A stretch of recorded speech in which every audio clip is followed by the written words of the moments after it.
قد كفاني علم ربي من سؤالي. الحمد لله وكفى وسلام على عباده الذين اصطفى وأشهد أن لا إله إلا الله وحده لا شريك له وأشهد أن سيدنا ومولانا محمدا عبده ورسوله أما بعد. آج ہمارا درس بڑا اہم ہے اس اعتبار سے کہ یہ ہر مسلمان کے لیے توجہ کا سبب بننا ضروری ہے، چاہے وہ مرد ہو یا عورت، دونوں کے لیے اللہ کے احکامات برابر ہوتے ہیں. لیکن چونکہ خواتین گھر کے کاموں میں مصروف رہتی ہیں، جھاڑو تپڑی لگانا، کھانا پکانا، بچوں کو سنبھالنا، آئے گئے لوگوں کو دیکھنا سنبھالنا، گھر میں جو ملنے والے مہمان خواتین آتی ہیں، تو ان کاموں میں لگے لگے بعض اوقات بہت سے اللہ کے احکامات ہم سے چھوٹ جاتے ہیں، جن میں ایک بہت بڑی چیز اور بڑی نعمت اور بڑی دولت وہ نماز بھی ہے. کہ بعض اوقات مصروفیت اتنی بڑھ جاتی ہے کہ نماز جیسی اہم دولت کو ہم چھوڑ بیٹھتے ہیں اور اپنا بہت بڑا نقصان کر لیتے ہیں. آج یہ عرض کرنا ہے کہ نماز کتنی بڑی دولت ہے اور اس کا کتنی ترغیب دین میں دی گئی ہے، اور ہم کس طرح اپنے گھر کے کاموں میں لگی ہوئی اپنی نماز کی ترتیب بنا سکتی ہیں کہ ہمارے کام بھی نہ رکیں اور نماز بھی ہم پڑھ سکیں. تو اس کی کیا شکل ہونی چاہیے؟ سب سے پہلے آپ یہ دیکھیے کہ اللہ جل جلالہ کا عجیب نظام ہے کہ نماز فرض اس وقت ہوتی ہے جس وقت انسان بالغ ہو جاتا ہے. یعنی خواتین جو ہیں جب ماہواری شروع ہو جائے تو وہ اس وقت بالغ ہوتی ہے بچی، اب اس پر نماز فرض ہو چکی ہے. اور اگر کسی کو ایسا معاملہ نہ ہو تو 15 سال کے بعد خود بخود اس کو شریعت بالغ شمار کرتی ہے، اب اس پر نماز فرض ہو چکی ہے. اب یوں سمجھ لیں کہ 15 سال کی عمر میں نماز فرض ہونی ہے، لیکن آپ صلی اللہ تعالی علیہ وسلم نے اس کا کتنا اہتمام دین کے اندر کیا گیا ہے اور کتنی اس کی ترغیب دی گئی ہے کہ حضور صلی اللہ علیہ وسلم نے ارشاد فرمایا کہ مرو اولادکم بالصلاۃ، کہ تم لوگ اپنی اولادوں کو، اپنے بچوں کو نماز کا حکم دو. کس وقت دینا ہے اور کب ان سے نماز پڑھوانی ہے؟ تو آپ صلی اللہ علیہ وسلم نے فرمایا کہ نماز پڑھوانی ہے وہم ابناء 7، جس وقت ان کی عمر جو ہے وہ 7 سال ہو جائے. 7 سال کے بچے کو نماز پڑھنے کا حکم دیا گیا ہے. اب نماز تو فرض ہوگی 15 سال میں، تو 7 سال کی عمر میں کیوں نماز کا حکم دیا جا رہا ہے؟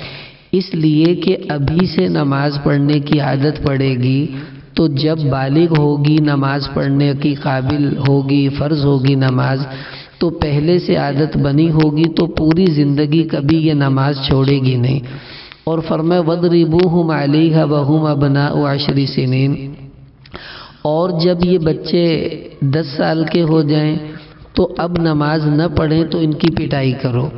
یا اللہ کیوں پٹائی کریں؟ یہ تو معصوم بچے ہیں، آپ نے تو حکم دیا بچوں پر شفقت کرو، رحم کرو. کہاں ہاں سب کچھ ہے، لیکن ہم ہی کہہ رہے ہیں کہ اب اگر ہلکی ہلکی پٹائی ہوگی تو ان کے دل میں اہمیت بیٹھے گی نماز کی کہ یہ اتنی اہم چیز ہے کہ اس کو چھوڑنے پر تو پٹائی بھی ہوتی ہے اور نہ پڑھنے پر ڈانٹ بھی پلائی جاتی ہے.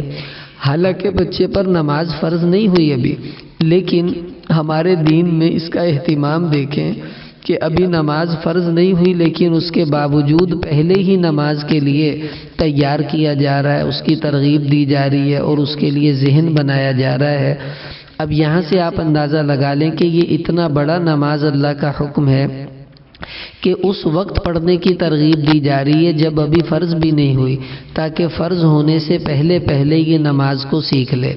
آپ نے دیکھا ہوگا چھوٹی چھوٹی بچیوں کو مائیں آٹا گوندنا سکھاتی ہیں، روٹی پکانی سکھاتی ہیں، کپڑے سینا سکھاتی ہیں. بھئی کیوں سکھا رہی ہو؟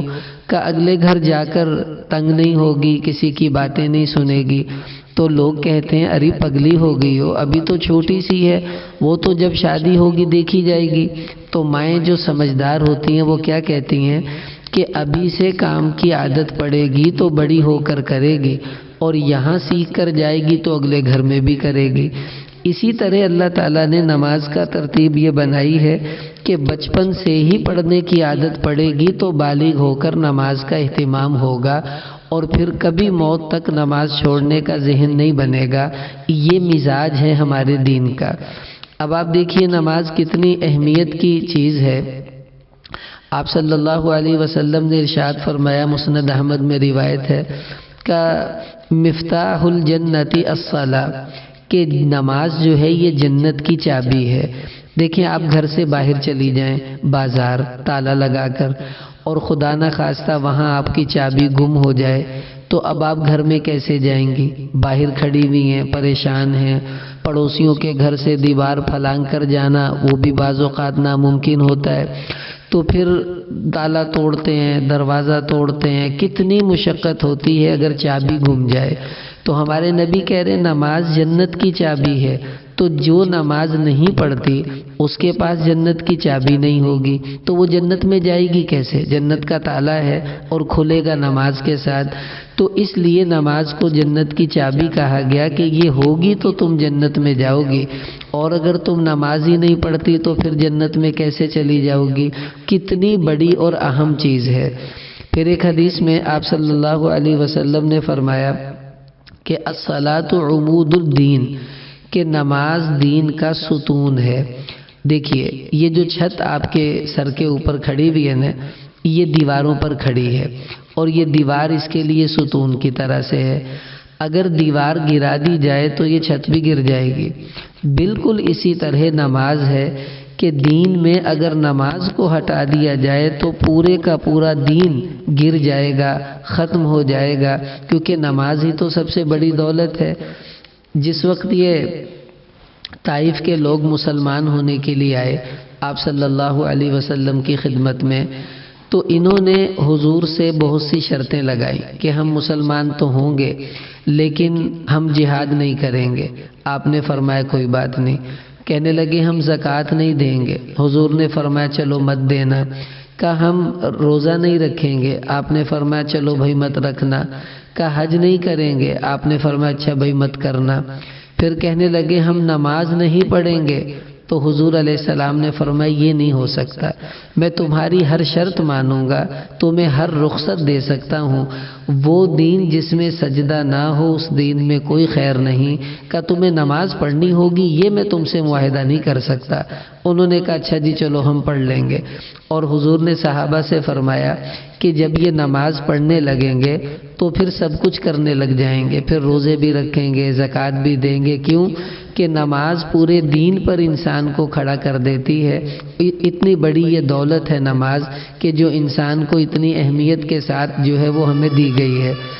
ایسے ہی حدیث میں آتا ہے آپ صلی اللہ علیہ وسلم نے ارشاد فرمایا کہ جعلت قرۃ عینی فی الصلاۃ، کہ میری آنکھوں کی ٹھنڈک اللہ تعالیٰ نے نماز میں رکھی ہے۔ آنکھوں کی ٹھنڈک یعنی سکون۔ آپ نے حضرت بلال رضی اللہ عنہ کو فرمایا یا بلال اقیم الصلاۃ وارحنا بہا، کہ اے بلال نماز پڑھ اور مجھے سکون پہنچا، مجھے راحت پہنچا۔ کیسے راحت پہنچتی ہے نماز پڑھنے سے؟ اچھا آپ خود سوچیں، آپ کا چھوٹا سا بچہ جب مصلی پر نماز پڑھتا ہوا نظر آئے، چھوٹی سی بچی مصلی پر نماز پڑھتی ہوئی نظر آئے، تو آپ دور سے دیکھ کر دل ہی دل میں کتنی خوش ہوتی ہیں۔ کسی ماں کا بچہ بھوکا ہو اور کھانا نہ کھا رہا ہو اور کسی دن وہ ایک روٹی کھا لے تو ماں کتنی خوش ہوتی ہے اندر ہی اندر۔ وہ جو ہمیں اندر سے خوشی ملتی ہے نا، اس کو کہتے ہیں آنکھوں کی ٹھنڈک، کہ اندر کا سکون جس کو مل جائے۔ تو ہمارے نبی کیا کہہ رہے ہیں کہ نماز میں اللہ نے میری آنکھوں کی ٹھنڈک رکھی ہے، تو نماز ہم پڑھیں گے سکون نبی اکرم صلی اللہ علیہ وسلم کو ملے گا۔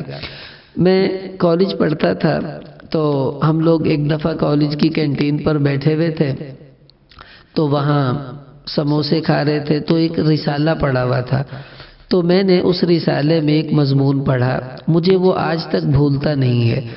وہ کسی کالم نگار نے لکھا تھا اور اس میں یہ لکھا تھا کسی بزرگ کے بارے میں کہ ان کو خواب آیا تھا انہوں نے خواب میں نبی کریم صلی اللہ علیہ وسلم کی زیارت کی تو کہنے لگے میں نے دیکھا کہ ہمارے نبی صلی اللہ علیہ وسلم کی آنکھیں سوجی ہوئی ہیں، سرخ ہیں، جیسے تکلیف ہوتی ہیں آنکھوں میں۔ تو میں نے عرض کیا کہ حضور یہ آپ کی آنکھیں سوجی ہوئی ہیں، بس اتنا ہی مجھے خواب آیا۔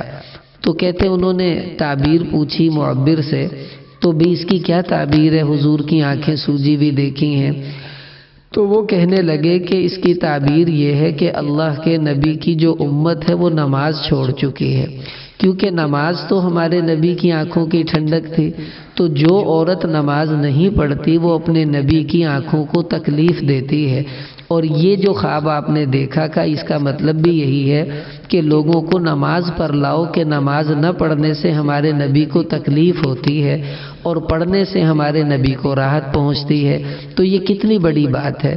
اور پھر آپ یہ بھی دیکھیے کہ ابو داؤد شریف میں حدیث آتی ہے، آپ صلی اللہ علیہ وسلم آخری وقت ہے تو صحابہ فرماتے کانا آخر کلام رسول اللہ صلی اللہ علیہ وسلم کہ حضور کی زبان سے آخری لفظ جب آپ اپنی امت سے رخصت ہو رہے تھے تو آخری لفظ آپ کی زبان پر کیا تھا، جو آخری بات آپ نے اپنی امت سے کی ہے وہ کیا تھا؟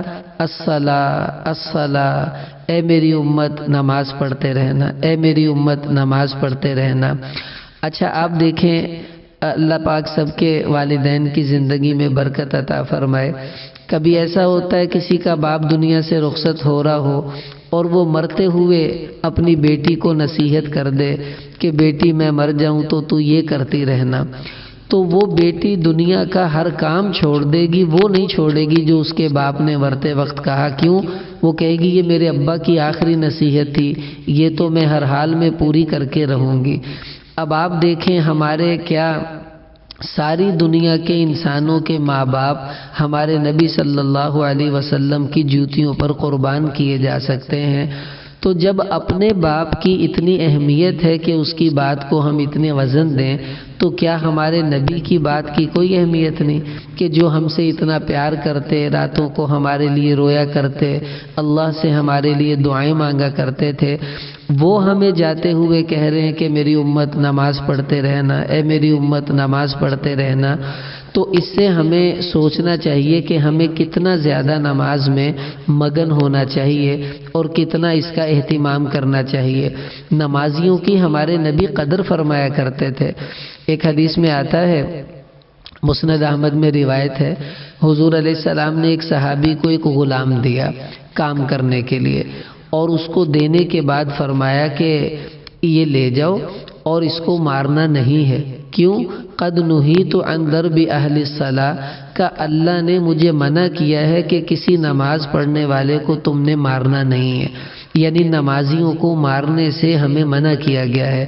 اتنی اہمیت ہے نماز کی کہ نماز پڑھنے والے کو اتنا یعنی پروٹوکول دیا جا رہا ہے کہ اس کو مارنے سے بھی منع کیا گیا۔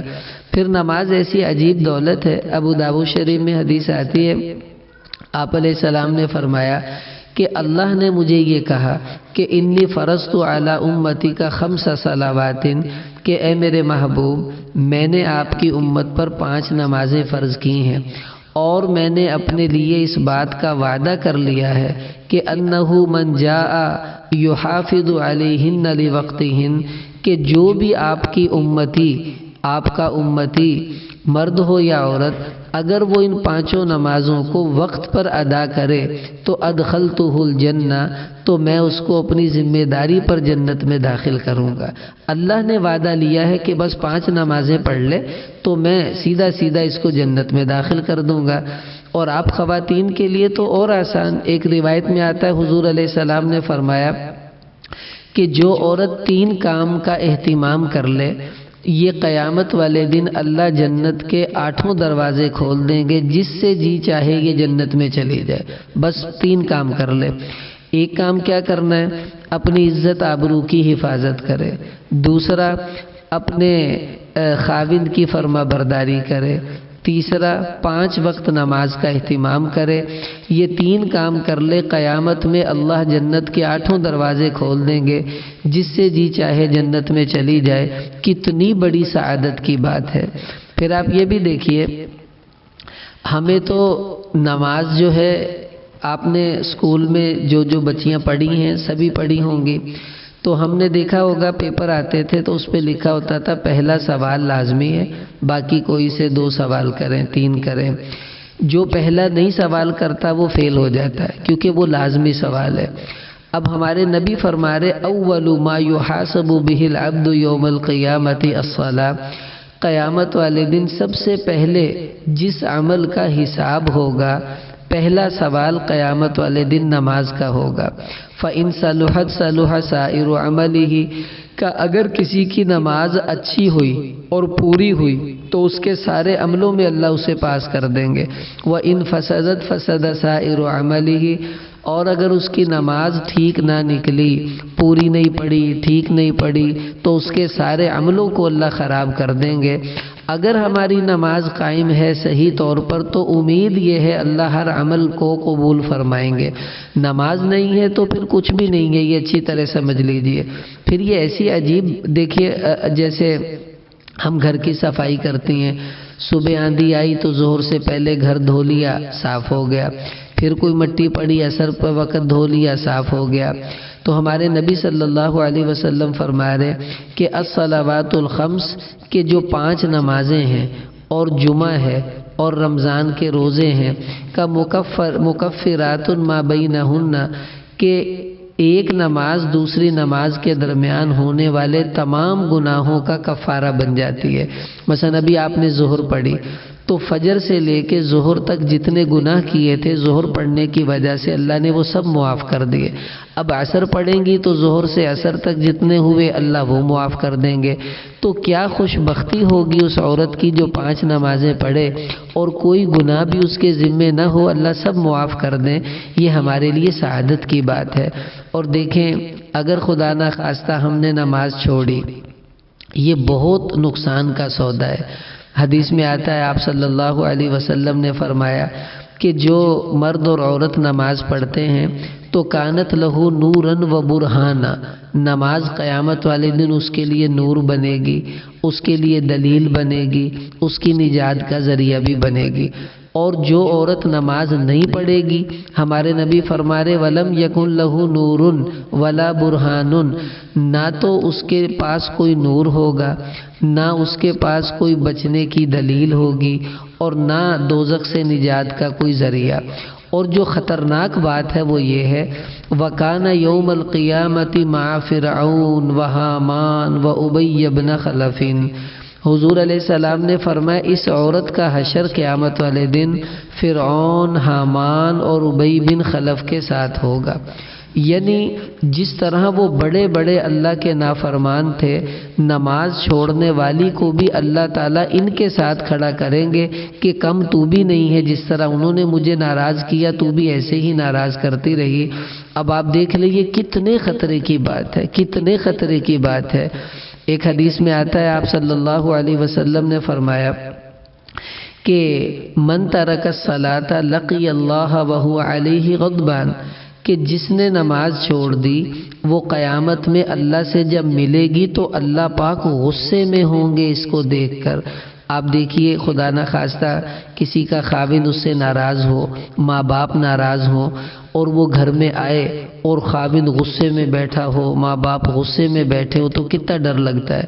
اور جب اللہ غصے میں ہوں گے اور ہم اللہ کے حضور پیش ہوں گی، اس وقت ہماری کیا حالت ہوگی یہ ہمیں سوچنا چاہیے۔ ایک حدیث میں آتا ہے ہمارے نبی نے ارشاد فرمایا کہ من فاتتہ الصلاۃ فکأنما وطر اہلہ ومالہ۔ یہ بڑی عجیب بات ہے، آپ اس کو ایک مثال سے سمجھیں۔ ہمارے نبی یہ کہہ رہے کہ کسی کے گھر میں خدا نہ خواستہ آگ لگ گئی، اس کے پیسے بھی جل گئے، زیور بھی جل گیا، بچے بھی جل گئے، خاوند بھی جل گیا، ماں باپ بھی جل گئے، سب کچھ جل گیا، اکیلی باہر کھڑی رو رہی ہے کہ اس کا جو نقصان ہوا ہے یہ تھوڑا ہے، اور جس عورت کی ایک نماز فوت ہو گئی اس کا نقصان اس سے بھی زیادہ ہے۔ کیوں؟ پیسے تو اور بھی آ جائیں گے، بچے تو دوبارہ بھی ہو جائیں گے، خاوند مر گیا تو اللہ پاک کسی اور سے بھی نکاح کروا دیں گے، لیکن جو نماز چلی گئی وہ دوبارہ نہیں آ سکتی۔ آج جس عورت نے فجر نہیں پڑھی، اب کل والی فجر تو آ جائے گی، آج والی فجر پوری زندگی دوبارہ اس کی زندگی میں نہیں آ سکتی۔ اس لیے اللہ ہمارے نبی کہہ رہے نماز کا چھوٹنا بچوں کے، ماں باپ کے، مال کے، سب کے نقصان سے زیادہ بڑا نقصان ہے اور زیادہ خطرناک چیز ہے۔ پھر اس سے بڑھ کر ایک حدیث میں ہمارے نبی نے فرمایا کہ بین الرجل و بین الشرک والکفر ترک الصلاۃ، مسلم شریف میں روایت آتی ہے یہ، ہمارے نبی فرما رہے کہ مسلمان اور کافر ان کے درمیان فرق اگر کوئی ہے تو وہ نماز ہے۔ کیا مطلب؟ کہ جس طرح کافر کبھی نماز پڑھتا نہیں ہے ایسے ہی مسلمان کبھی نماز چھوڑتا نہیں ہے۔ کافروں کی عورت کبھی نماز پڑھے گی نہیں، مسلمان کی عورت کبھی نماز چھوڑے گی نہیں۔ یہ فرق ہے مسلمان اور کافر کے درمیان۔ میرے ایک دوست ہیں انگلینڈ میں رہتے ہیں، وہ کہنے لگے میں وہاں نیا نیا گیا تو وہاں یہ حدیث سمجھ میں آئی۔ وہ کیسے؟ کہنے لگے وہاں پر ایک جیسا لباس، ایک جیسی شکلیں، کوئی زیادہ فرق تو ہوتا نہیں ہے۔ تو جب اذان ہوتی تھی جو لوگ مسجد میں آ جاتے تھے ہم سمجھتے تھے یہ تو مسلمان ہیں، اور جو مسجد سے باہر ہیں چاہے وہ مسلمان ہیں، ان کے ماتھے پر تو نہیں لکھا ہوا نا، تو ہم سمجھتے تھے یہ سارے عیسائی، ہندو یا کسی اور مذہب سے تعلق رکھنے والے ہوں گے، کیونکہ اگر مسلمان ہوتے تو اس وقت ان کو مسجد میں آنا چاہیے تھا۔ تو کہنے لگے وہاں اس حدیث کی سمجھ آتی ہے کہ مسلمان اور کافر میں فرق واقعی نماز ہے، اور یہ وہاں جا کر ہمیں سمجھ آئی۔ اور یقین کیجئے ان لوگوں کو پتہ ہے کہ نماز کتنی بڑی دولت ہے، ہم تو اس کو سرسری سمجھتے ہیں، لیکن ان کو پتہ ہے۔ میرے ایک دوست پڑھنے کے لیے گئے انگلینڈ کے اندر ہی، تو 5 سال وہاں رہے، پھر وہ واپس آ گئے پڑھائی کر کے۔ تو پڑھائی کے دوران تھوڑا سا وہ کام وام بھی کرتے ہیں تاکہ وہاں اپنا خرچہ نکال سکیں۔ وہ کہنے لگے میں ایک سٹور پر گیا انٹرویو دینے کے لیے کہ میں جاب کرنی ہے تو مجھے آپ رکھ لیں۔ انہوں نے کہا ٹھیک ہے آپ آ جائیے انٹرویو دیں۔ کہنے لگے ایک یہودی کا سٹور تھا اور مجھ سے انٹرویو اس نے کیا لیا ہے، انٹرویو لینے لگا کہ آپ نماز پڑھتے ہیں؟ میں نے کہا جی پڑھتا ہوں۔ کہنے لگے کہ میں تو نہیں پڑھنے دوں گا، میرے سٹور کا حرج ہوگا۔ وہ کہنے لگے تو میں پھر کہیں اور نوکری کروں گا، میں آپ کے پاس نہیں کر سکتا کیونکہ میں نماز نہیں چھوڑوں گا۔ اس نے کہا اچھا روزے رکھتے ہیں؟ میں نے کہا رکھتا ہوں۔ کہا میں تو نہیں رکھنے دوں گا کیونکہ میرے سٹور کا حرج ہوگا۔ تو میں نے کہا پھر میں کہیں اور کام کر لوں گا، میں روزے نہیں چھوڑ سکتا۔ کہتے یہ 2 باتیں اس نے پوچھی، مجھے کہنے لگا ٹھیک ہے آپ کل سے جاب پر آ جائیں۔ میں نے کہا یہ کیسا انٹرویو ہے، میں نوکری کے لیے آیا ہوں، آپ مجھ سے نماز کا پوچھ رہے ہیں، تو نماز کا نوکری سے کیا تعلق؟ وہ کہنے لگا اگر تم یہ کہتے نا کہ میں نماز چھوڑ دوں گا، روزہ چھوڑ دوں گا، لیکن آپ مجھے نوکری پر رکھیں تو میں تمہیں کبھی بھی نوکری پر نہ رکھتا۔ کیوں؟ میں یہ دیکھ رہا تھا کہ جو آدمی اللہ کو دھوکہ نہیں دیتا وہ مجھے بھی دھوکہ نہیں دے سکتا، اور جو اللہ کو دھوکہ دے دے گا وہ مجھے کہاں بخشے گا۔